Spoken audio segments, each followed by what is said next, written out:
can wait a bit longer if you continue to do that. Good afternoon, everybody. It's lovely to see you all here, and I hope you've enjoyed the morning so far and the delicious food that we've all tucked into. How many cakes have you had, Carol? So, obviously, we've looked at the BME community this morning, and this afternoon we're looking at inequalities in accessing palliative care for those with conditions other than cancer. But we're particularly focusing on heart failure and the difficulties in accessing palliative care for those people. There are obviously many conditions other than cancer that do require accessing palliative care, but I think the heart failure part will illustrate difficulties across the board. So, before we go on to that, I need to revisit some housekeeping and lay down some rules. So hopefully you were all told this morning that with no fire drill expected, if the fire alarm goes off, then we need to escape. Don't run. Orderly fashion. Congregate in the car park. Fire escape there, and anyway, you see a green running man. Toilets, you all know where they are now? Yeah? All been relieved. We have had the fantastic artists this morning who've been illustrating and following the lecture as it's happened, and we thank you so much for everything that you've done throughout the lecture series. Your work is incredible, and I don't know if you've had a chance to have a look on the board, but those are just three examples of what they've been producing. And obviously they're going to be online as well. So unfortunately Sharon suffered a significant accident and broke her foot, and it's difficult, isn't it, for you at the moment. Really appreciate the fact that you've been this morning. I'm really but sorry to no, don't be dazzled. So they will be producing again some artwork, and oh gosh, there's even a wheelchair now. And they can take it from the videos and do the artwork from there. So thank you very much, Sharon. Thank you. You've had your buffet. You're not having any more. And obviously we've got filming in progress. So if you can make sure that your mobile phones are on silent and be very, very quiet when you are leaving the room if you need to. Is there anything else I need to add there? I'm not going to talk about anything else. So, without further ado then, we'll look at heart failure particularly and the inequalities that can be faced with that condition. And the first thing that we're going to look at is a video. It's a bit different because the speaker that is speaking is not here in person. Her calendar is incredibly full, her diary. So I went up to visit her in Hull at the Wolfson Palliative Care Research Centre, which was really exciting for me. And it's Professor Miriam Johnson, who's director of the Wolfson Institute, and she's done a lot of work around palliative medicine, particularly with the heart failure aspect. So is anybody available to get the video on for me? Thank you. She's got a lot of credentials. She is adjunct professor of palliative medicine at the university. Hang on, just stop a minute. At the University of Technology, Sydney, Australia.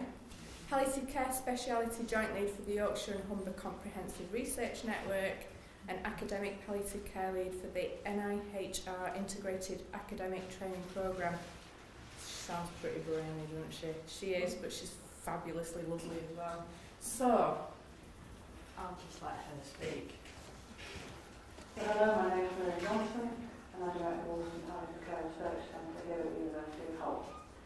Today in this lecture we're going to be talking about palliative care and heart failure and how we can work together for the benefit of patients and their families. So we're going to have a brief look at what the problem is, what's so difficult about patients with heart failure getting access to palliative care, we're going to look at, well, does palliative care make a difference to heart failure patients? Because obviously it doesn't, and then some practical solutions to the problems that are identified. And give some examples of what I'm going to use.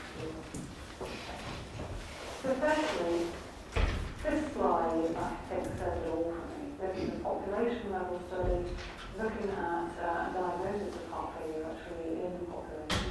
Well, what they did was they did an SF36 quality of life assessment on the whole population, and then they compared the level of quality of life scores of the people with heart failure with the people in the general population. So what you have is you have your straight line at the top, that is your reference population norm, and then the wonky lines below it are people with New York Heart Association 1, 2, 3, and 4, to show the difference between the gap in quality of life that people with heart failure have compared with the general population. And the take-home message for me here is it's not just the people with New York Heart Association class 4 that have the poor quality of life. Look at the 3s and look at the 2s.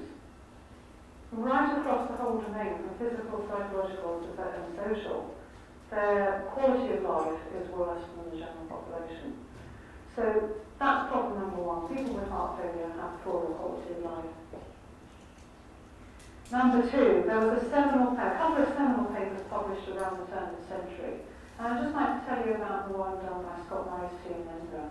So they did interviews with people who were dying of lung cancer and who were dying of heart failure. And they found some stark differences between the experience of both groups of people. They found that heart failure patients had a different illness trajectory to people dying with lung cancer. They were living with real problems, morbidities, fluctuating morbidities, going from reasonably well down to a death's door and then recovery again in a very unpredictable way over a prolonged period of time, whereas people with the lung cancer tended to have a much more predictable and shorter end course. They had different concerns as well, ones that weren't necessarily addressed or brought to the consultation. They had a much poorer understanding of their illness and where they were at with their illness and what kind of prognosis they had, often grossly overestimating the prognosis that they had. They had also, therefore, unsurprisingly, less opportunity to address their end-of-life issues, because if they hadn't recognised that that's where they were and that they had advanced disease, then why would they access support for that stage of their lives? And so again, no surprises, despite having equivalent burdens of symptoms and concerns, health and social palliative care services are much less readily available to people dying of heart failure. And this paper really started to wake up the clinical community that here was a group of people who were clearly disadvantaged.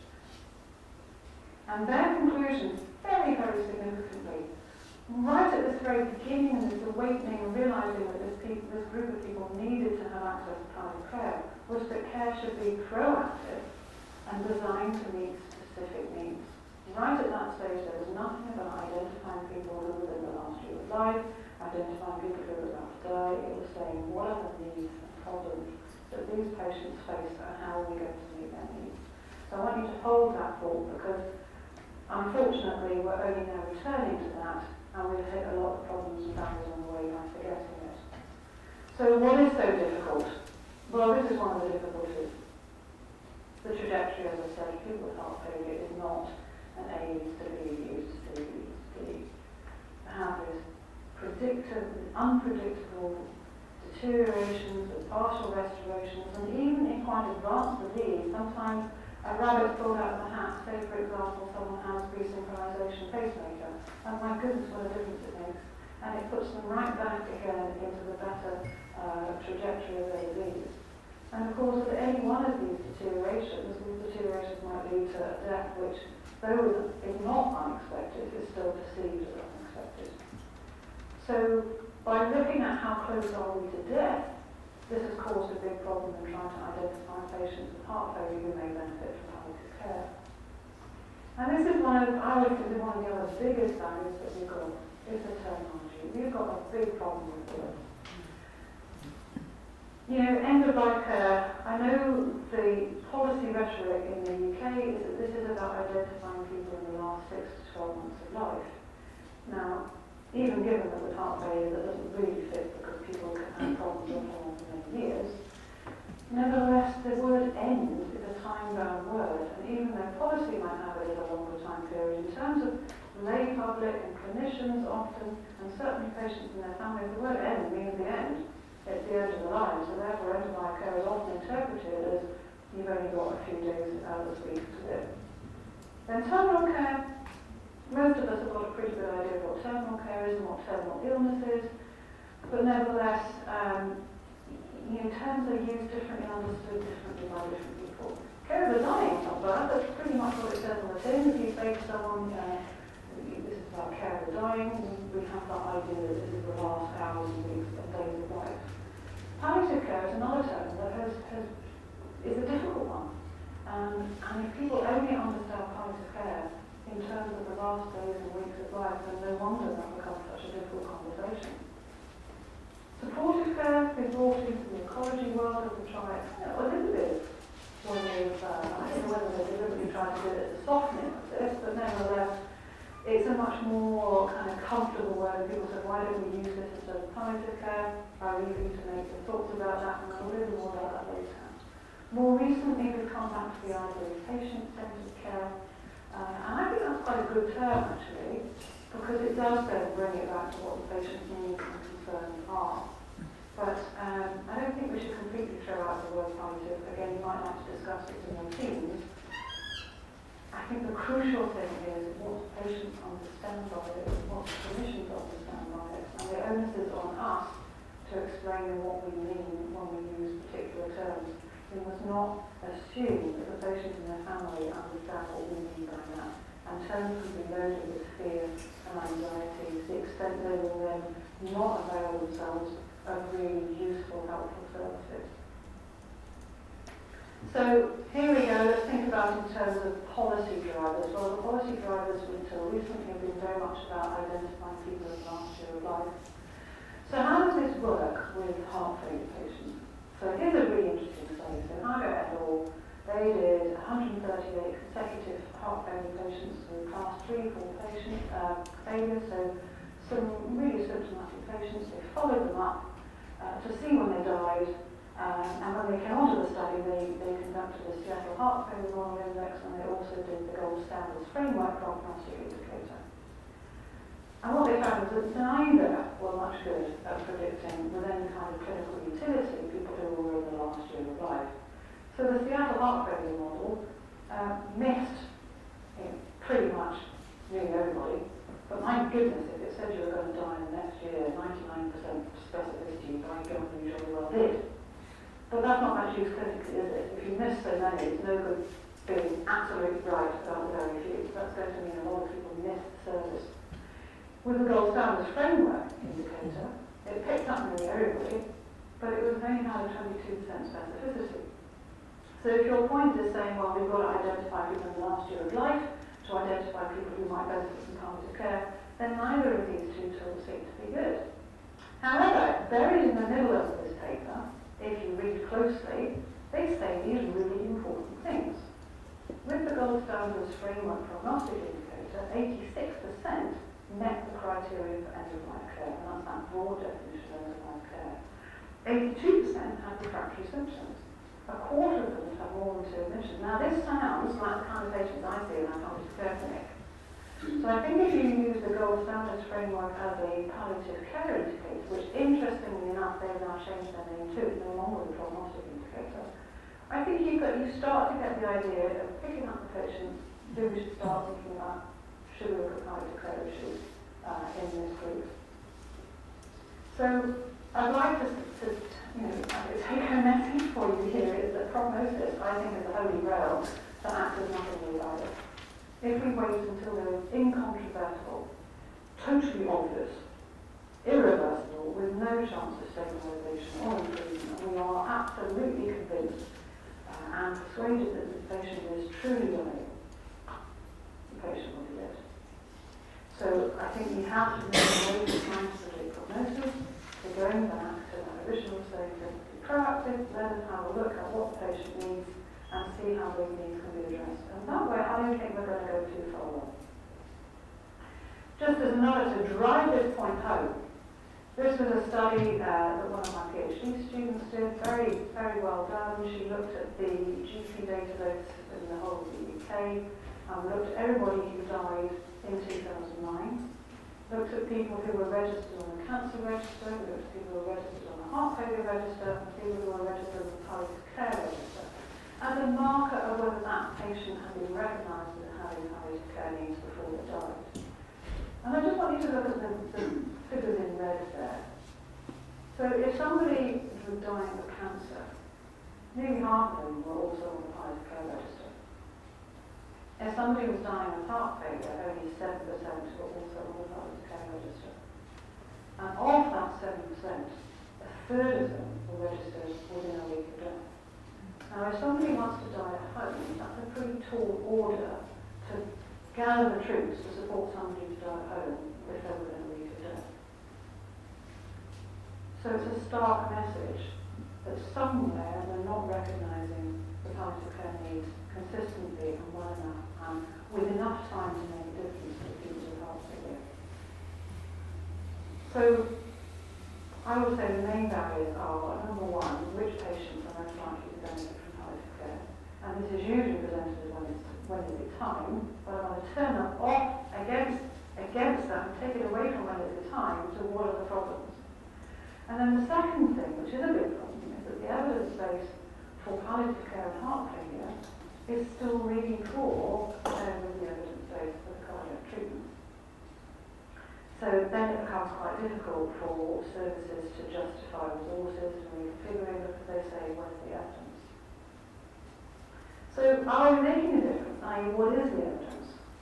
Well, there's certainly a lot of interest in the last 20 years. So this is a very fun diagram with one of my colleagues from Sweden who looked at just how many publications were there about palliative care and heart failure. And you can see around that turn of the century, the few papers published, all of a sudden everyone's talking about it. So we're great about talking about it, but what's the evidence for effectiveness? Well, we now have some clinical trials, and ones with adequate power calculations to be able to look for effectiveness. So here is one from Sweden. So a single site, these patients are outpatients. Their intervention was a multidisciplinary team with specialists in heart failure, palliative care, occupational therapy, and physiotherapy. Here are the outcomes and the difference they made. So there was a statistically significant improvement in quality of life as measured by the Kansas City cardiomyopathy questionnaire. There was also an improvement in total symptom burden, improvement in self-efficacy. So the NYHA class improved, they had fewer rehospitalizations, and crucially, no difference in mortality. So some of the fears and perceptions that if a patient has palliative care as well as their cardiology care, that somehow they die quicker, that somehow it's even enough on a patient.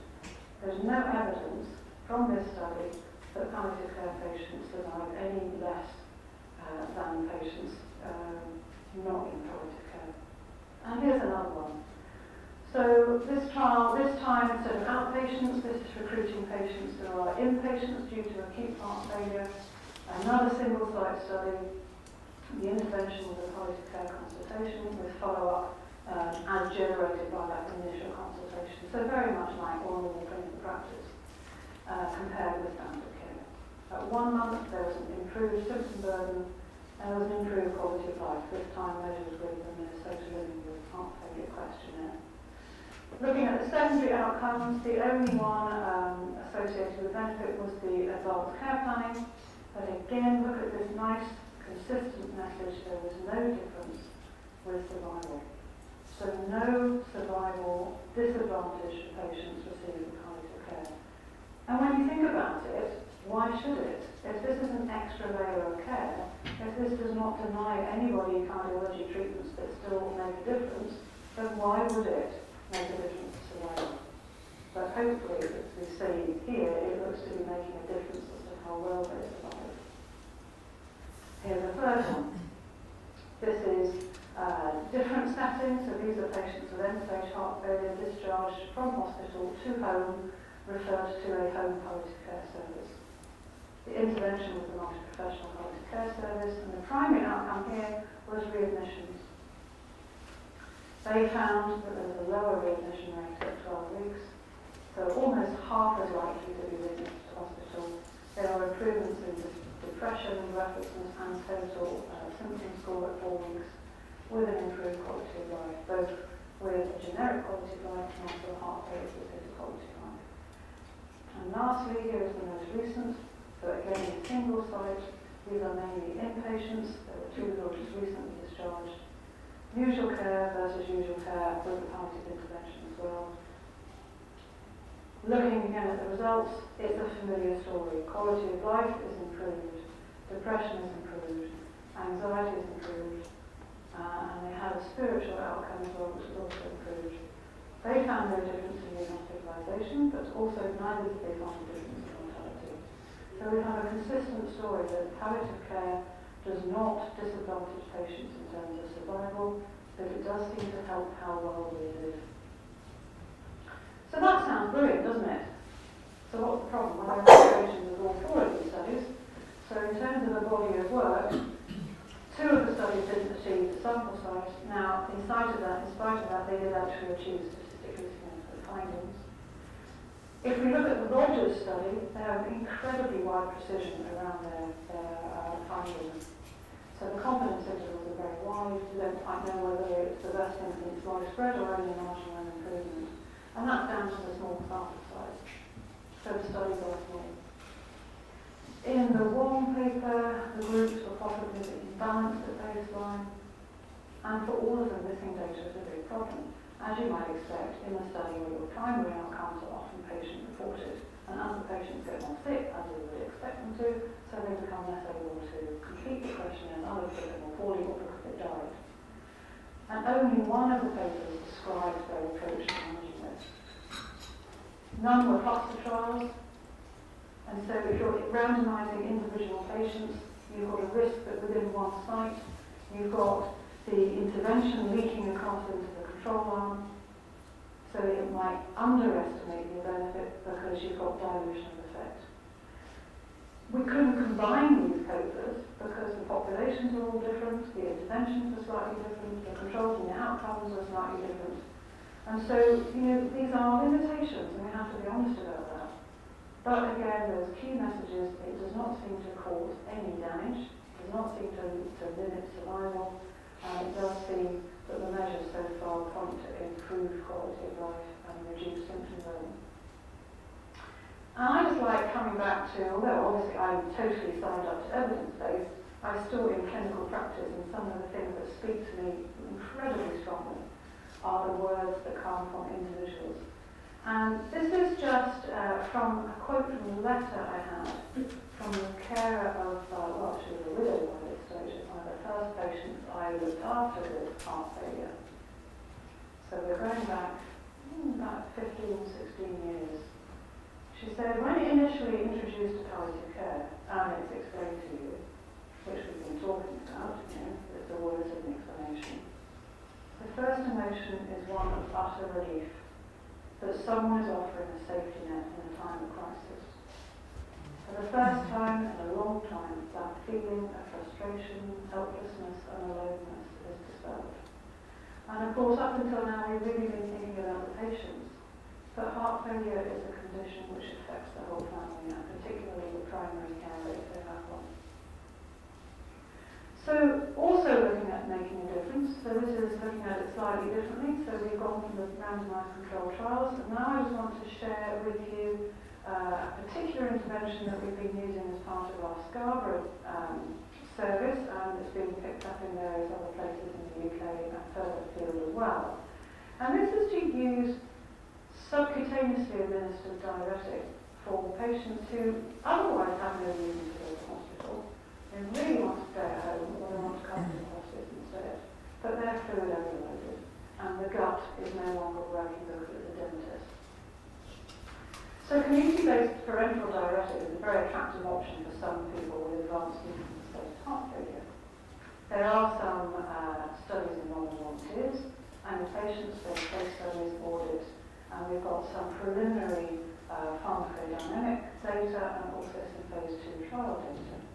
There's an ongoing pilot trial, and I'll give you the reference in case you're interested to look it up. So So what do we know? Well, this study ran in 10 participants. They were given either 80 milligrams IV furosemide or 80 milligrams subcutaneously at 5 hours. The take-home message from this slide is there was almost 100% bioavailability. So this has always been a little bit of a worry as to how do we work out the dose calculation when we go from oral to subcutaneous. Up until now we've done a bit of a guess that it's probably more than they're getting orally, but that was about it. Now we know that we are giving them the same as they would be as they got. It will be to give it to them as intravenous. And that's a really important piece of the jigsaw puzzle. Then in the phase 2 pilot, 41 outpatients with decompensated heart failure were randomized to have a single 80 milligram subcutaneous bolus, 5-hour infusion, or an IV bolus of furosemide. Primary outcome was urine output, and they also measured weight change, natriuresis, and adverse events. So here are the results.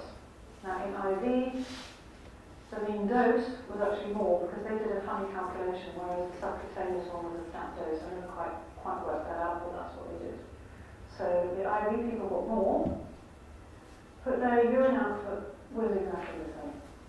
If you look at that p-value there, blue, 0.84, no difference with urine output. Again, mean weight loss, no difference. Hourly urine output, well, if you look at how they administered it, not surprising that the IV were faster past post, so they had a higher urine output in the first 2 hours, but by 6 hours, the subcutaneous people caught up. We look at natriuresis, and I don't really understand why. Anyone got a clever answer on the postcard, please? The subcutaneous infusion seems to have greater natriuresis, which in this context will be a good thing. As I say, someone can tell me why I believe that here. Importantly, there was no worsening of renal function, no ototoxicity, and no skin irritation with either formulation. So that's an important part of the jigsaw puzzle too. 30-day hospitalisation rates were similar. So it was not jeopardising patients. It was not keeping people from hospital who should be. So just to tell you about our experience in Scarborough, so we started using the intravenous preparation for furosemide back in 2006.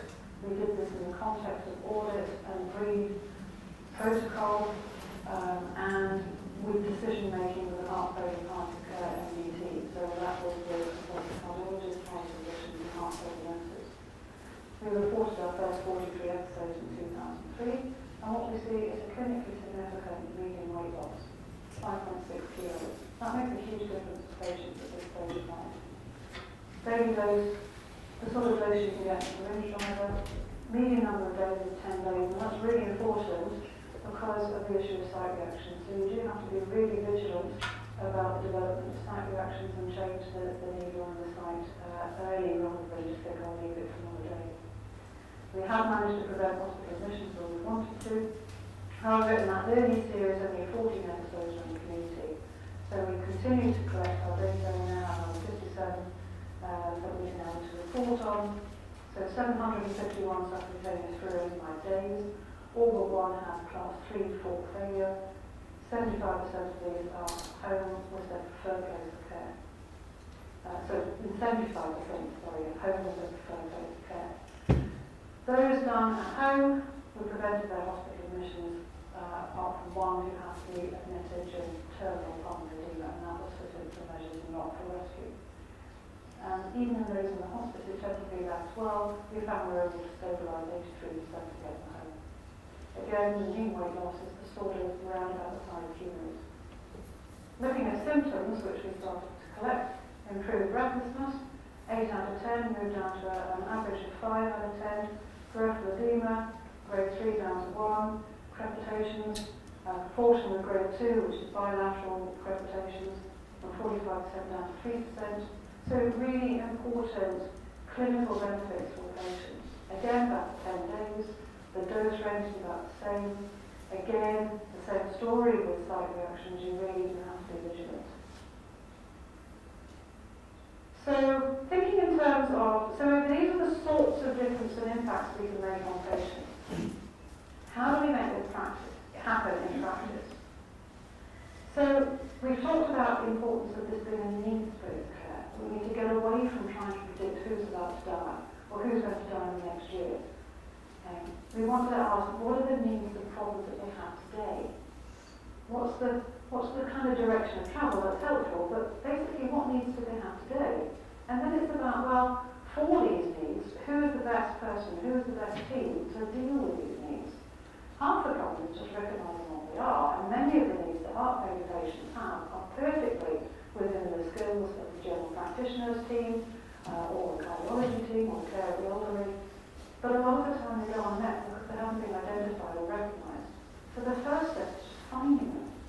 And then it's deciding, well, who needs to deal with them. So some of them do need to be referred to specialist palliative care, people with complex, persistent, severe pain. And so you think, well, how do we try and identify that in routine clinical practice? So there are some tools to help. There is a needs assessment tool for heart failure. I've given the references there, and I'm also very happy if anybody wants to contact me and we can have a conversation about that particular tool. To use that tool, teams need training, they need communication skills, need to be able to know where the ongoing referral pathways are. So if you just give it to a heart failure team and say, off you go, use this tool, it will not work. So I'm very happy to give a little bit of discussion with people who are interested in trying to use that. It also has an impact on your service configuration. So for example, I think perhaps the best example I know of is the Glasgow team, so led by Karen Hogg, so a consultant cardiologist. She reconfigured her week. So she has a clinic per week which is reserved for people with advanced heart failure and is linked to a particularly skilled nurse consultant heart failure nurse who does a lot of the liaison with primary care and with the advanced care planning. Not everybody can do that, but just taking a step back and saying, how are we going to address this with our services? How are we going to make this work so patients can move from one aspect of the service to another in a seamless manner? How can we make sure that the right patient gets access to the right clinician at the right time and in the right place? And it does take the cardiology and the palliative care people to be in conversation. And we found that the best way to do that is by having a multidisciplinary team meeting. That may be different in different settings, but that's the way we've addressed it.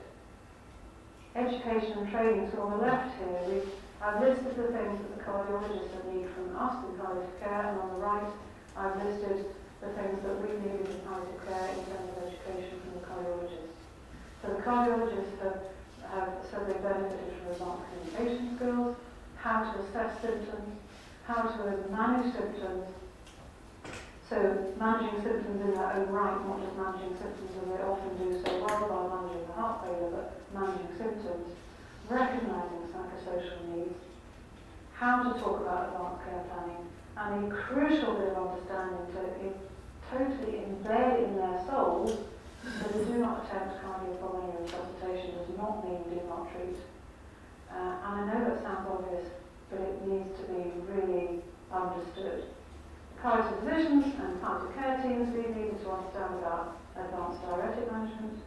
We needed to really get our heads around what the pharmacological management of heart failure is, particularly new treatments coming on like Entresto, and to know which patient might need another cardiological review, and in terms of which patients need devices and how to manage devices. These are things that we need to get good and understand about, again, the right treatment for the right patient at the right time, managed by the right clinical team. And the course of education and training is ongoing, isn't it? We always do, we just get one lot of junior medical staff up to scratch and then they all change. Or it seems like you turn around and there's a new member of nursing staff and you think, right, we have to start the training all over again. When to involve specialist palliative care, we touched on this, but what we're talking about is persistent, complicated symptoms, other support needed, particularly supporting and talking to the family. Our heart failure team use my clinic often for families who need that bit of space and a little bit more time to sit and explore what the options are when things start getting difficult. So we tend to work in tandem, and I take the left leg and they take the right leg. And between us we manage to give those patients and families time to get their head around what's happening. So these difficult things to talk through. Preference in place of care, obviously, if somebody would prefer to be cared for and die in a hospice, it's awfully difficult to do that without referring them to palliative care. Local service configuration, it depends. You might have the most incredible rehab facilities and resources, but a lot of the functional aspects and a lot of the breathlessness management, for example, is done by the rehab team. In our local clinical service, we do all of that because we take some of the pressure off a very stretched rehabilitation team. But whatever you do, and however you implement this in a local team, it has to be problem-based, not prognosis-based.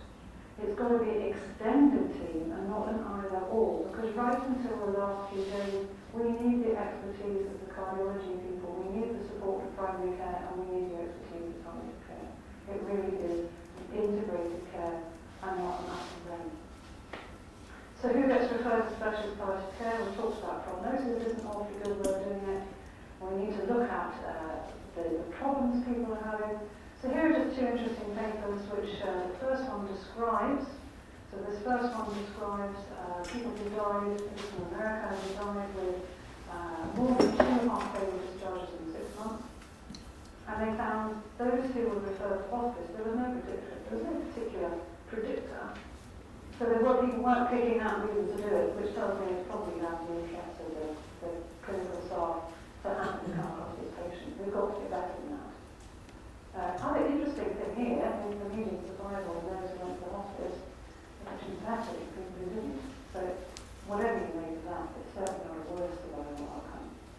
And then there's a cohort study we did with the Glasgow team, led by Ross Campbell, looked at the quality of life measures, the symptom measures, over time, and identified a group of people with severe, persistent impairment of any patient-reported outcome. And he found consistently there was a really good predictor with a reasonable sensitivity and specificity of those with those needs by Kansas City Cardiomyopathy Questionnaire score less than 27.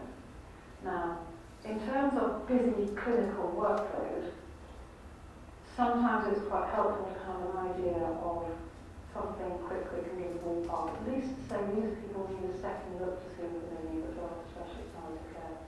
I don't think this is the answer to everything, but I do think it starts to help give people a ballpark of who are these people and a needs-based rather than a prognosis-based.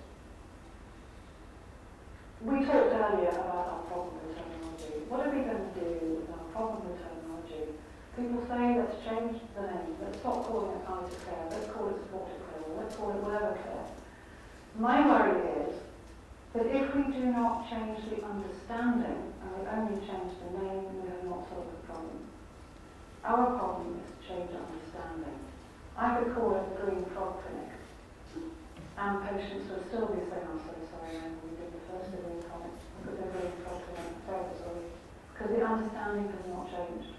And it is up to us as clinicians to have the communication skills to make it clear to our patients and our families and our colleagues what we mean by palliative care.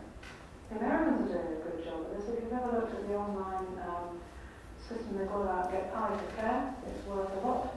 There are stuff coming around about understanding palliative care is much broader than just the last 2 or 3 days of life. And it's worth a little look on whoever is interested. Just to draw your attention to a resource that you might find useful. So these are the experiences of a number of teams around the country. This is the publication sponsored, supported by the British Heart Foundation and led by Hospice UK. I would recommend it to your reading and happy to get the URL where you can just Google it. The key points of change that it outlines are there's often need to be an incremental step. You can't build Rome in a day, and if you've had 2 services who historically have never ever spoken to each other, don't even know they exist, it's going to be incremental steps to allow new relationships to develop.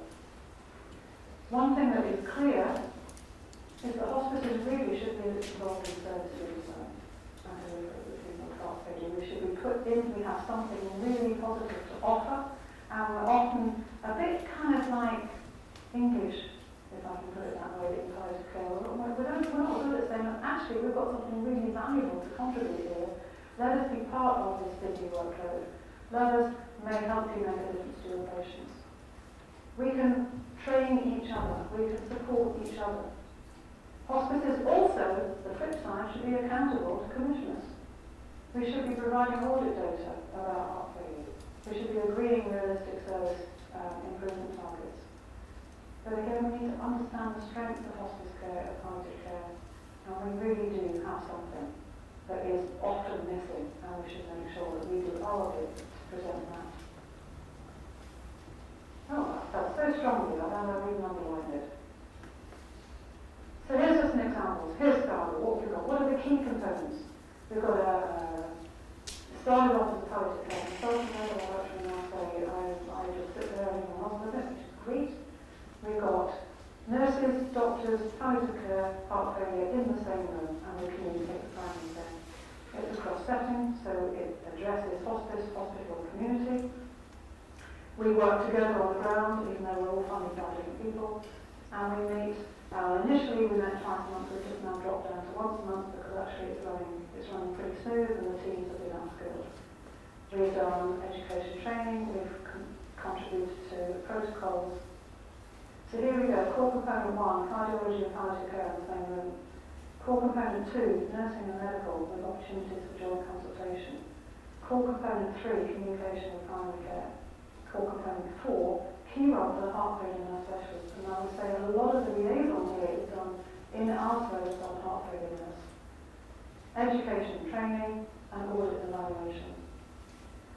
So let's see how those core components are mapped against a very different setting. So this is a small district general hospital. Let's translate this into a much larger setting. So this is Glasgow, major regional tertiary centre. Consultant cardiologist led, cross-setting, multiple function, funders, MDT meeting monthly. There was a reconfigured cardiology service with this was a dedicated palliative care clinic. Again, evaluation, qualitative study, the cohort study, and mutual education. So here we go, core component number 1, cardiology, palliative care in the same room. 2, nursing and medical, opportunities for joint consultation. 3, communication with primary care. 4, key role for the heart failure specialist. 5, education training, and then evaluation. So you have 2 totally different settings. It's been implemented slightly differently, but all of those 6 core components have been used. You can see those in those settings. So one of the things to go back to your own clinical service, think how could we implement these core components in our setting. So in summary, I would like to say, heart failure and palliative care, yes, we are making a difference. But people with heart failure are still disadvantaged. The approach should be needs-based. It needs to be extended team-based. It needs to be alongside active heart failure treatment. And for the palliative physicians and other palliative care clinicians listening to this talk, I would say, let your cardiologist know what you have to offer and don't be backwards coming forward or remain apologetic, because we have skills which are hugely useful for your group patients. And I hope that was interesting and useful for you. Thank you for your attention. So hello, my name is Miriam Johnson. Let's watch it again.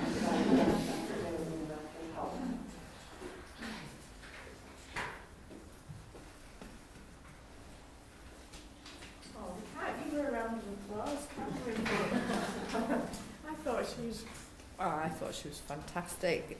Did you get something out of it? Any comments that you want to make? Obviously I'm not Miriam and I can't really answer any questions around anything that's anything that you want to know, but does anything stand out to you from that? No? Do you think there's anything that we can take away from it? It makes me feel that there's so much more that we can be doing jointly with other services. Yeah. When doctors and nurses and people begin to work together, then things work much better for patients. Yeah, and I think there's always that ownership, isn't there? That ownership issue maybe of that's my patient. I mean, we're going to be hearing from Marie, who's specialist heart failure nurse, and and there is that cardiology wanting to look after that cardiology patient, and then when does palliative care come in, and is it one or the other? Well, no, it should be together. I'm going to talk about, we'll actually comment on that. Yeah, so I think cardiology. Yeah. Yeah. Yeah, so that brings us nicely on to Marie, who is Community Heart Failure Specialist Nurse within Heywood, Middleton and Rochdale. Marie set up the community service 11 years ago and is currently based within Rochdale Infirmary, working borough-wide whilst also linking into the integrated neighbourhood teams within Heywood, Middleton and Rochdale. So, Marie, come and share your stuff. Thank you. Sorry, Jane. Sorry. It's a bigger audience than one thought, so I'm a bit nervous. So, before I move on to my presentation, so obviously I'm Marie Kissack, I'm the heart failure nurse within the borough, so you're in Heywood, Middleton and Rochdale borough now. I'm the only community heart failure nurse, so each area, just for me to know the audience, there's a couple of hospices, obviously the Springhill Hospice representation, it's the St Anne's, I believe, and that's Salford area, is that right? I'm Salford Commission, but Yeah, yeah. Right, yeah. And then I believe there's Bolton Hospice representation, is that right? Yeah. Is there any other? What? I'm out of hours district nursing for North Manchester. Oh, okay, brilliant. Yeah, so we've got an awful lot of different people in here. From the previous presentation, I'm very aware that I stand up and have the title Specialist Heart Failure, but I'm very aware of anyone that I'm going to speak to. Do we know what heart failure is? I'm not going to be teaching to you, but I'm very aware that we're looking at inequalities and how we can improve services. And it can be as basic as, do we actually know what heart failure is? Because many of the questions that were asked from patients while we're talking to them about the prognosis, that understanding the condition is one of the hardest things. So just to strip it back, I think it can be as basic as education. It's the health professionals themselves having them conversations. And again, some of the lines in that presentation was terminology. So she was relating to terminology in regards to palliative care.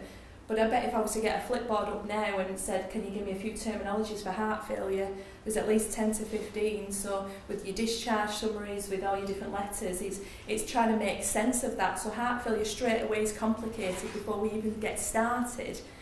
So I just wanted to say that out loud, that I'm very aware that there's, from a health professional point of view, from your role, it's very challenging heart failure before you even get going, before you even speak to the patient, finding them documentations. It says CCF, it says LVF, it says ejection fraction. What does this all mean? It's all under that umbrella. So I'm very aware it's challenging before you even get started.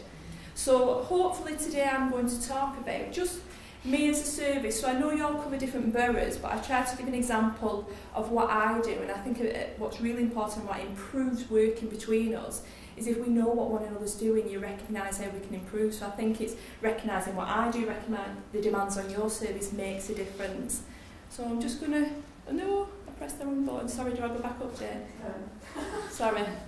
Just do the arrow. Go to the, I know, I'm rubbish. So I am going to just talk a little bit about heart failure generally, so just for you to have a basic understanding. So from a population point of view, about 500,000 people have heart failure. So if you compare in regards to prevalence of stroke and COPD and all the other different kinds of diagnoses, it's probably not as big as others, but it's still very significant. Within our borough, within Heywood, Middleton and Rochdale, our population is about 212,000, but that's expected to rise by 2021, so another 7,000. So with that, the ageing population, the over 65s, is going to increase, and heart failure, again, the incidence of that. So patients with heart failure, we're doing very, very well in cardiology, and we're doing stents, we're doing bypasses, so people are living a lot longer now following these events, but what's happening is they're going on living with heart failure, so the incidence of heart failure is increasing. So heart failure is common, it's progressive, and it's a distressing condition which can be disabling and life-limiting. And about 30 to 40% of patients can die within the first year. That's really significant numbers. The quality of life of many of these is poor, and it places a lot of strain on caregivers. I was quite excited at the end of Miriam's presentation because she said a lot of things that I'm going to say, so it's either going to be duplication, but I thought it was good that we're possibly going to be singing from the same hymn sheet as well. The cost of heart failure is really significant.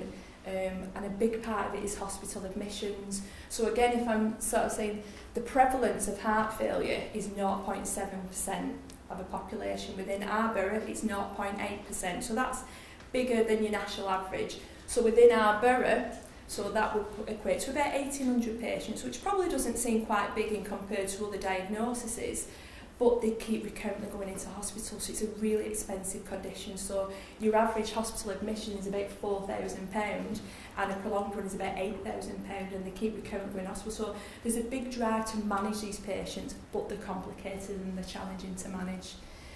And one of the things that clinicians, whether that be in palliative care or anything outside of heart failure, or even heart failure clinicians themselves, especially working in secondary care alongside cardiologists, they're reluctant to initiate them conversations about limitations in treatment.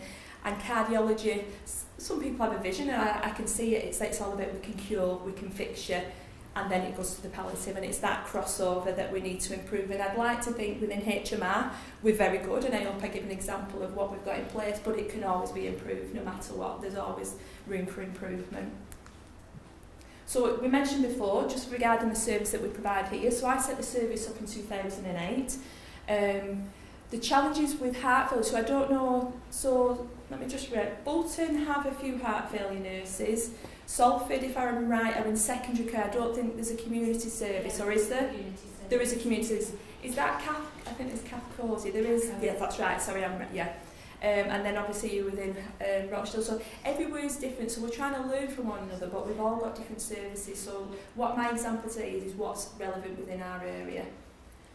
So to become a heart failure nurse is quite challenging. It takes at least 2 years minimum to become a heart failure nurse. There's lots of qualifications that you need to achieve, as well as a background of cardiology. But that's not always the case. Some people don't always have that.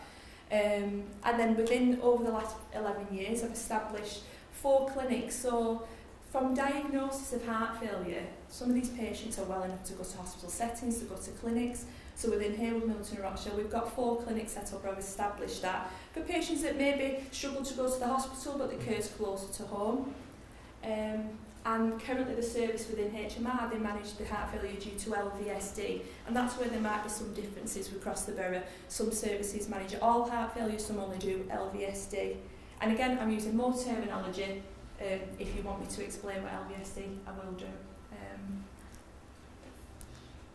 So again, just giving you a bit of an idea, this is the patch that we're in now, we're in Hamilton and Rochdale. Here we have 38 GP surgeries, and we have about 115 whole-time equivalent GPs across that area. So the red dots are just where our GP surgeries are, and then that's our boroughs. So I provide 4 clinics, so I think sometimes when we're setting up heart failure services, we're trying to just put some in place, but what I try to look at is putting them in place that's local. So I do a clinic Littleborough, do one Central Rochdale, do one Harewood and Middleton. So try to do a line between the borough just to get that curve closer to home. And then just to understand my role, a big part of it is education. I can't sell it enough, I'd like to do it. I think I could do it as a full-time job for every services. I think it's essential education. But then it comes down to the role of educator for the patient themselves, because many times they either don't know they've got heart failure, so you might even get them at the journey of, unfortunately, coming into the palliative care services. They don't understand the condition. What does it mean? They don't know. But again, as health professionals, you're then in that position to try and explain that, and it can be quite complicated. Provide clinics and home visits, as I've mentioned. Medication optimisation is a big part of managing heart failure, but along that journey they become unwell and can have hospital admissions. My role is to try and prevent them from going into hospital and manage the symptoms. Advanced communication, I think, is essential within the role of heart failure. Then discussions about prognosis, supporting deactivation of ICDs or signposting to the appropriate services. Recommend and discuss DNARs, PPC, GSF, this is all your bread and butter, and refer on to services, and linking very closely with the hospice and respite. And also supporting GP surgeries to data cleanse their registers, so they've got the right patients on the registers. And a big part of what I'm very proud of within the role, so although there's me, is offering joint visits to any service that wants it. I think I'm really key to get to know one another, so just by me standing up in front of you, knowing who I am, it opens a door. As soon as I go to a meeting and someone meets me, usually I'll get a referral or someone second, I just come out and spend some time with you, and that's how we can improve services, just simply face to face. So Miriam commented before regarding the trajectory of heart failure, and it's really challenging. So to the right hand side is obviously your cancer decline. And what this comes with, I've said heart failure, but this model actually very much relates to COPD as well, and any long-term conditions. And each at every point where they decompensate, at any point they could pass away, and that's the challenging conversations that we have. That someone's asking you, could they pass away? Absolutely they could, and it's that unpredictability of heart failure that's really hard to manage. So the prognostication in heart failure, there is a lack of validity in trials, and there's not that single predictor to help us prognose. There are some. So there's elevated natriuretic peptides. I don't know, has anybody heard of BNP? Are we familiar with BNP? It's a blood test. Yeah? No, so a lot of people won't. So within our borough, we have, you'll know it from your area with regards to being a GP, won't you? So this is a blood test that assists us to rule out heart failure. And you can have it in your borough for different reasons. So it's solely to help rule out a diagnosis, but also what it is used as, it's a marker in regards, it's an enzyme that's released into your bloodstream that allows us to know if the heart's under strain. So if it's over a significant amount, we know that there's something going on in the heart, and it can be different forms of heart failure, but we know there's something, there's a problem with the heart. So what the people do use, and especially maybe with Shaw, given as an example with heart transplants or anything, it's a prognostic indicator, so they use it to see if it's inclining or if they've had treatment that it's reducing. We currently within our borough don't do it for that purpose. It's not commissioned, sorry I couldn't think of the word, it's not commissioned for that, but definitely it is a marker that was starting to be used more, and it does work, but it's not, you can't solely go off that numbers because it's down to the patient themselves. Prolonged QRS, so again going into cardiology there, the electrics of the heart, so if that's delayed, that can be an indicator, but again it's that qualified cardiologist or heart failure nurse to look at that. I'm very aware in the previous presentation they mentioned NYHA. Has people heard of that NYHA class? So again we're having a presentation, and a big part of it was saying NYHA, but it's another terminology that people don't really know what it is. So we all have our own terminology with each different speciality that we have. So what NYHA means is it's the New York Heart Association classification. And it's like a breathing measure, so a bit like COPD where they've got their MRC and they'll have 1, 2, 3, 4, I think it goes to 5, I might be wrong there, might be 4. So NYHA is 1, 2, 3, 4. So 1, we know they've got heart failure but they've got no symptoms, so it'd be 1. 2, they've got symptoms but under moderate exertion. 3, they don't really do anything and they're breathless, and 4, the breathlessness at rest. So that's just to, I don't know if you wanted to know that, but I just thought it's good to just pick up on different terminologies that we're talking about in specialities, but not everybody knows about it. And then another marker is worsening symptoms despite us putting them on the highest doses of the medication, increasing diuretics, recurrent readmissions, arrhythmias, and their ICD activating, persistent low sodiums. Renal dysfunction is a huge part of my role, very much so. I'm probably more confident than I ever used to be. Many GPs get frustrated with renal function, but I probably would look at something that's all red, but that's the norm for me when it comes through, so I've probably got a bit more experience there. And then cardiac cachexia. So what I wanted to do today was trying to give you an example of what I felt was really good joint working between myself and the hospice. So I don't know if looking what I do helps, but I just wanted to sort of set the scene. So there was a 76-year-old gentleman who'd been under cardiology and the heart failure nurses in our local hospital for about 2 or 3 years. Been attending clinics, was well enough to attend them and had his medications adjusted. And he had a CRTD, again, more terminology. So CRTD has a few different abbreviations of what it can mean. So it means cardio-resynchronizing therapy, and then the D means a defibrillator, or it can be bivent pacing. There's lots of different terminologies, again, that's all in the documentation received. So that's just setting the scene there. He had a hospital admission due to decompensated heart failure. He returned home following that, and the specialist palliative care team here was asked to get involved with him just to deteriorating symptoms. He was agitated, refusing medication, not sleeping. He actually didn't have any heart failure symptoms at that time. So the specialist palliative care nurse asked me to do a joint visit with her because it's one of the most challenging visits I've ever been to, actually. Just more from the wife's point of view, but understandably so. they'd had several visits with the family, the district nurses were going in and trying to support, but she was, I say aggressive, but you know, once you got to know, you understood why, and it was just her way, and you know yourself, that was just her way of dealing with the situation. So her main focus was on cardiology, heart failure medication, and just wanted direction regarding what heart failure medications to take. That just seemed to be her agenda. Yet she was telling us the patient was agitated and the specialist palliative care nurse had got lorazepam in place, and you know, was advocating, you know, that would help in regards to his symptoms that she was telling us was the problem. Myself and the specialist palliative care nurse listened to the patient's wife, and her daughter was there in attendance.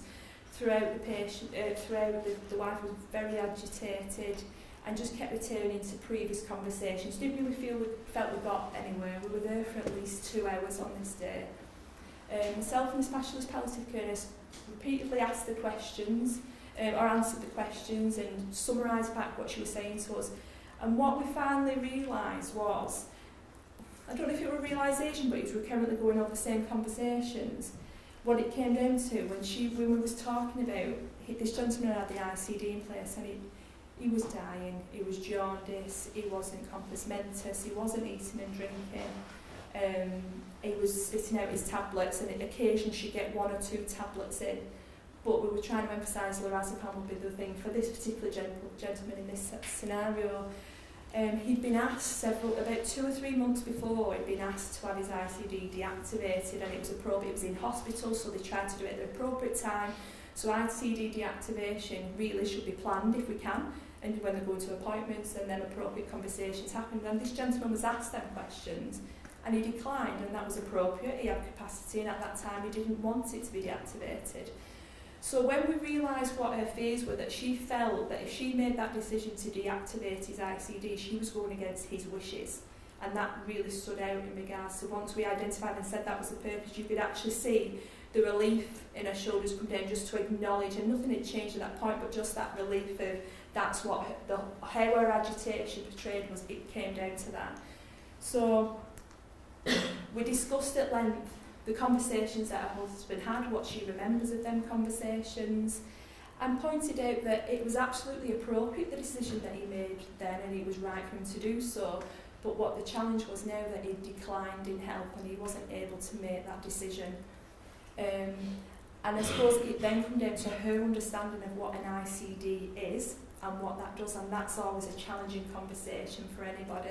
Whether you're in heart failure or not, it's their understanding of what they believe. You switch that ICD off, they're going to die immediately. A lot of people have that perception. So when I explained to her that the ICD doesn't stop the mechanics of a heart dying, and actually expressed that it could cause harm, because obviously as someone goes into the last few days of life, the risk of arrhythmias is an awful lot higher. And when she understood that information, she listened, and the daughter certainly took on board what we said and recognised that actually this could cause him harm. And through over another half an hour, we had that conversation, and she agreed for the deactivation. We got the ICD deactivated in about 1 to 2 hours, and this gentleman passed away. I think it was within 24 hours or very close to that period. What I felt from that scenario, particularly, I thought it was an excellent example of joint work in regards to myself and the specialist palliative care nurse. And I felt it offered an enhanced specialist service. So although we've got specialist service, I think the two of us together enhanced that for that family member. As a clinician myself, I felt very supported to have a colleague to support me with palliation and symptom management at that advanced level. So I felt confident in the conversations and questions that we asked, that we sort of went back and forth from one another, looked at one another, and just felt like we'd worked together for a very long time actually. It was actually the first time we'd ever gone on a joint visit together.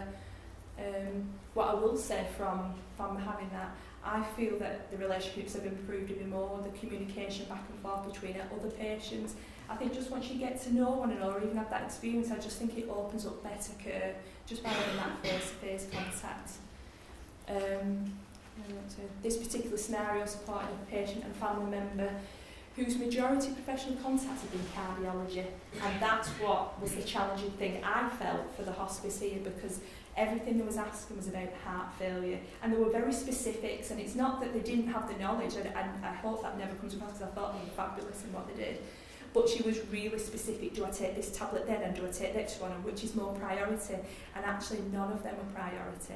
It came down to what was the symptoms in front of us, and it was his agitation, and lorazepam was what was needed, but she was quite a strong character, but understandably, I don't want to take anything from her, but that support for me, and hopefully I feel the palliative care nurse felt the same. I thought it was a really good example of joint working.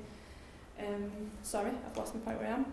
I believe really strongly that multi-agency approach to integrated care is essential, and I'm a lone practitioner, so it's really important to me to make them links, and I feel that I give better care by knowing who people are and them knowing who I am, so that's why I was really excited about coming here today as well. I recognise the unpredictability of heart failure. I know it's challenging just for me, who's been in the role for a very long time, so I hope that helps you in regards to recognising it's really challenging. Hopes for the future. I'd like to continue facilitating our joint working, upskilling one another, because I'm learning from the palliative care nurses and vice versa. As I put down, considering shadowing a specialist services, specialist palliative care nurses, I'm not saying you might already do that, so we don't work significantly together, so I just thought that would be good, because what I found that improved our relationship, when I came into post, I went out with specialist palliative care nurses, and as we mentioned before, staff change and people are different, so after I established a service, I recognised actually I want to improve that work, and so I came out and shadowed the team for a day, and from that we're doing more joint visits together. So it's again just reiterating and repeating what you may have done years ago, but doing it again because it makes a difference. And the staff turn up, so it's just hi, this is me, and it makes a difference because we do joint visits together. I think I saw Diane here earlier. We do joint visits together. So once you've had that visit and get that relationship, I really think it makes a difference. Where am I up to? Yeah, definitely the challenge, this specific one, was the cardiology background and just everything cardiology, and everything up to that point had been cardiology. I don't feel the transition with this particular patient, I don't think they had, whether it was declined very quickly, which happens, but I think maybe them conversations could have been had earlier. And education, I'm a big believer of education, which I've already mentioned. And something that I've said for my practice that I hope to improve is about introducing the North West End Alive model. Now I use it, I'm a clinician, I'm very aware that because I'm on my own, I do things without particularly having it specific in the documentation. I'm aware within the GSS, within our borough, that's what they follow and they code it. And I'd like to put that in my paperwork, so that's me acknowledging that actually I need to make an improvement. I know I do it in practice, but I want to formalise that within my documentation. I said money will always be up there in regards to investment, especially for me. My caseload's double the size it should be, so I definitely want more nurses. But what that will bring will allow the heart failure team, or me individually, to be more responsive to these declining patients, to support the end of life care in that joint working with palliative services. The role of the heart failure nurse is expanding, so when I came into post 11 years ago, the NICE guidance for heart failure due to left ventricular systolic dysfunction, but further guidelines has come out now. We now have heart failure with preserved, so again, baffle you with terminology, it's either called LVF, HFP, EF. They just like to send lots of different terminology to confuse people, to keep hold of what they know. But yeah, so there's heart failure under umbrella of so many different things, so I think there needs to be more investments to start to manage these patients. Improved communication, I think that's always a given, no matter what event you go to, that can always be improved upon. And I'd like to develop and support the heart failure team within the local hospital, maybe just to recognise the appropriateness of that referral and it to be at the appropriate time. We do have an MDT meeting for cardiology, but it's more, I suppose specifically at the minute, it's more devices. When can a device go in, and we can go to that meeting as a heart failure nurse and ask questions. But that is open for the hospice to attend, which we've mentioned before, so if anyone's keen to do it, I'd certainly like to support the development of that. And any feedback from yourself from today, from the talk, and if you've got anything, any recommendations from your experiences, please pass them on. Any questions?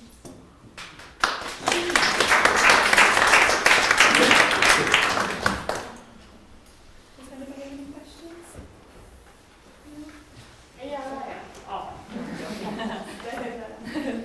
So just tying in with Miriam's presentation and what they've done in Scarborough, and all these core components so it has that multidisciplinary team effect. Is that something that you can envisage happening within the hospice hub I'd say more like to. and the community, because I think a lot of it is, from what I've seen, is about identifying these people with heart failure. And again, not saying that it's either or. It's not cardiology and then palliative care. It's palliative care alongside That's cardiology. If we have the environment to make them conversations happen within the MDT, that's where them core components, we possibly do them, but they need to be formalised and put them in place in regards to that. But I'd love to support anything that we can do to improve the patient care. Yeah, absolutely. I hope that's been useful. Thank you. Thank you.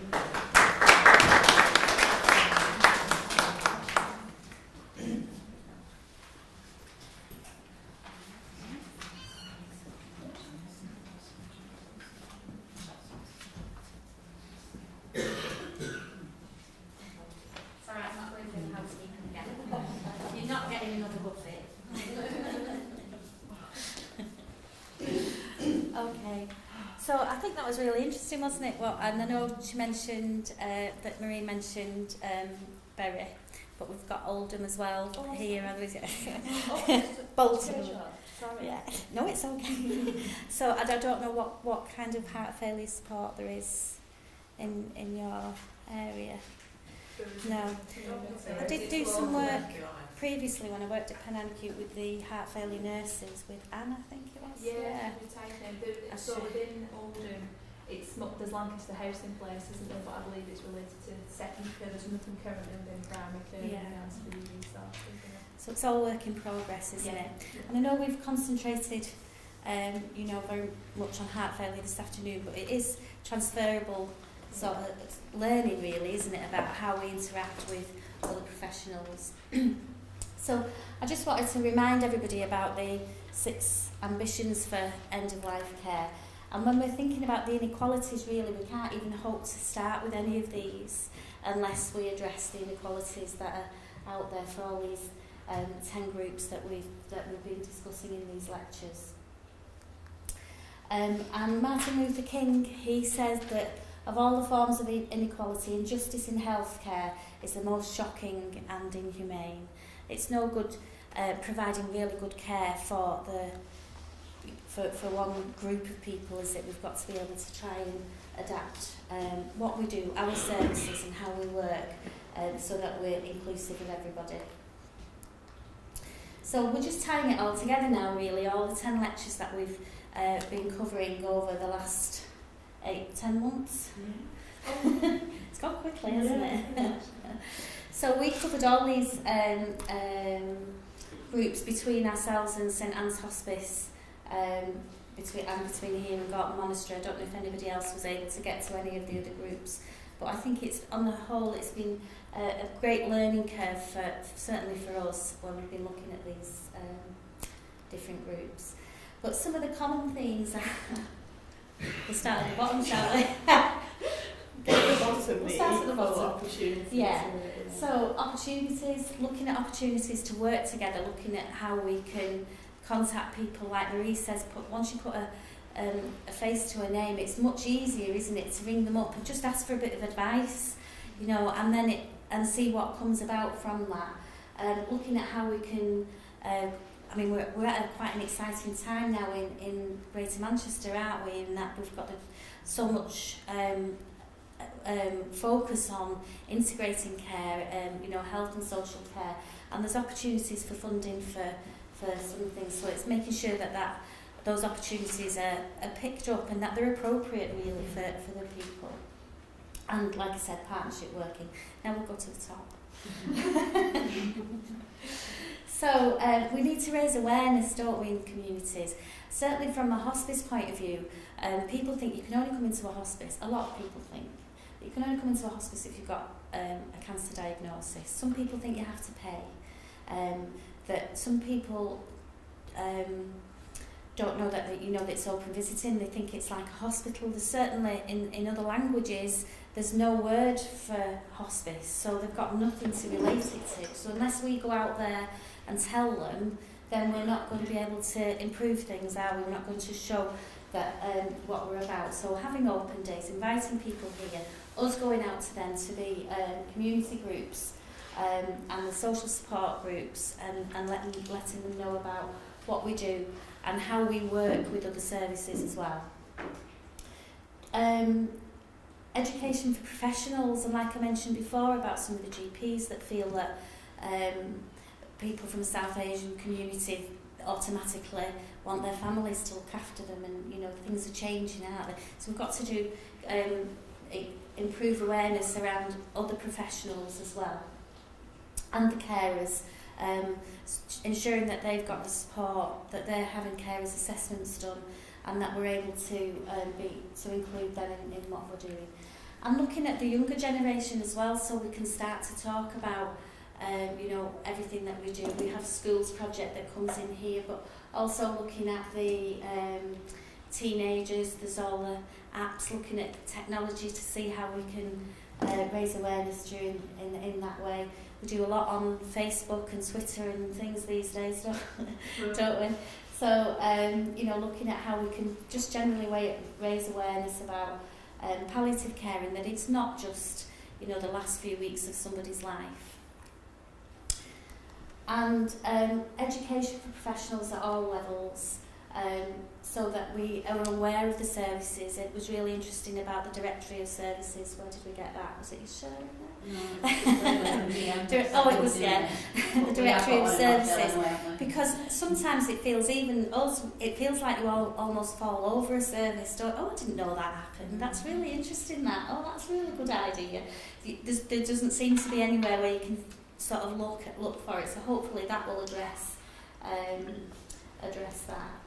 And increasing cultural awareness within our professional communities as well.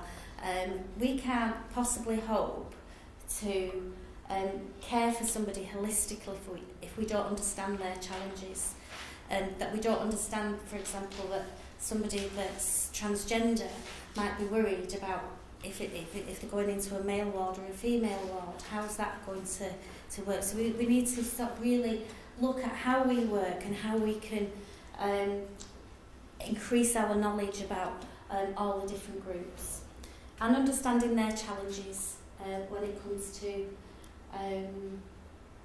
accessing our, you know, information and care.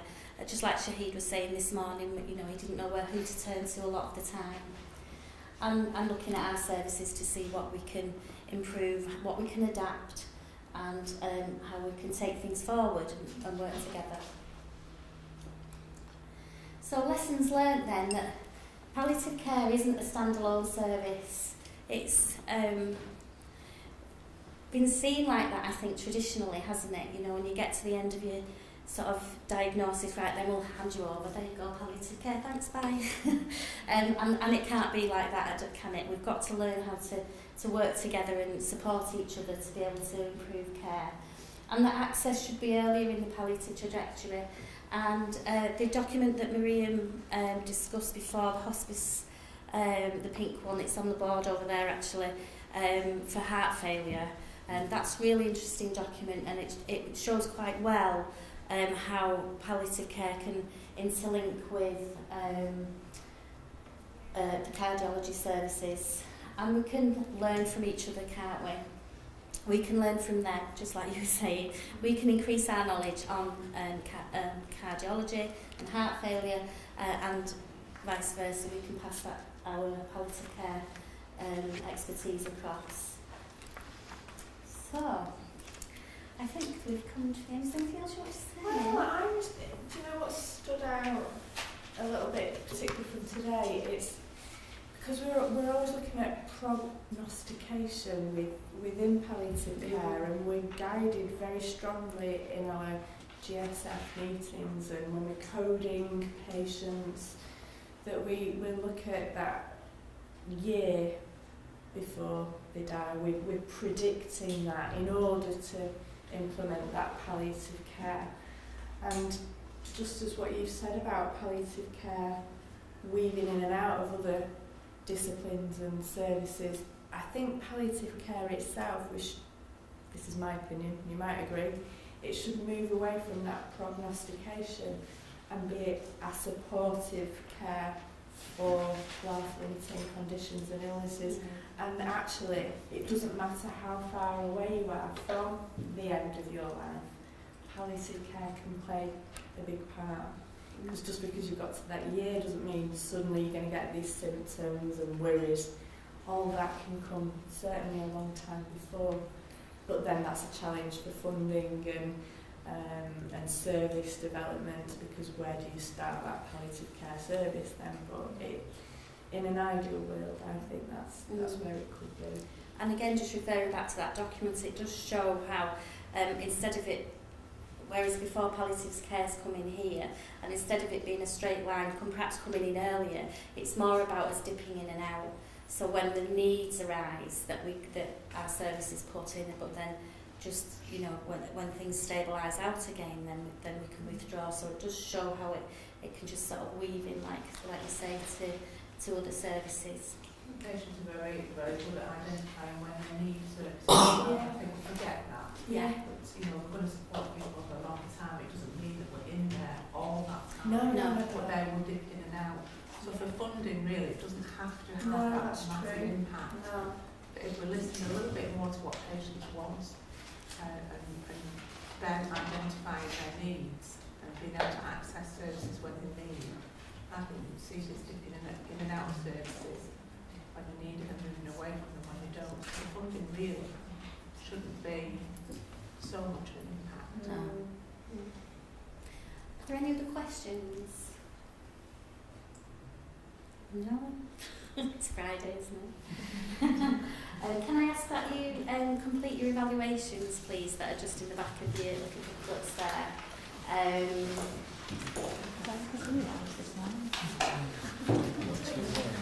Can I just say something? Just about Just one more last thing. No, because it's the last of the 10 lectures. I know, yeah. And I feel like we need to thank, I did already thank the artists, we all have, because they're amazing. I think the video people, what are they called? Julie, thank you so much for all your input throughout all the lectures. That just enables a wider audience, even if you can't attend in person. There's too many speakers that have contributed to the lectures to mention, but all I think have been really valuable. And if you get the opportunity to access the resources within the SCM website, and you can access any of them. If you look at any of the inequality groups, then and you fancy having a look, if you weren't able to attend that lecture, then do so. But I feel it's been really a successful way of looking at these groups, a way of networking, and I hope it's not the end. It shouldn't just be about talking about it now. It's an ongoing thing that hopefully we can take forward for all of these people. Yeah, I think at Springfield and St. Anne have done an excellent job with the 10 series, especially Jude and Jane and all the teams.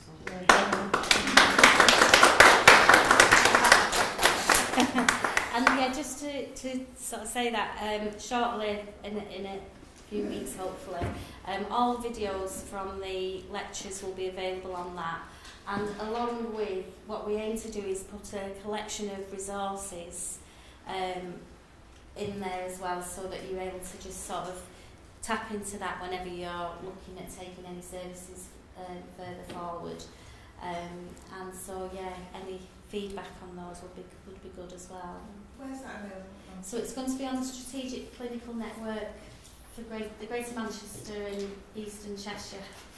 I think what we do is circulate the Yeah, we'll be links, not the momentary, so I think we need a bit of a treat. So we've got all your emails, I think, Yeah. so we're going to circulate, once the video's done, we're going to circulate that.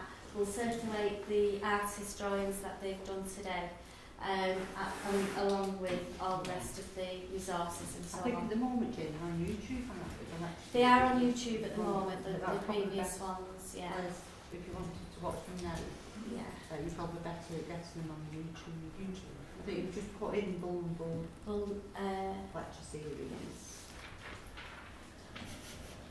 I just go straight through it, so I don't know how to search for it. Sorry. But thank you once again to Marie as well. Yeah.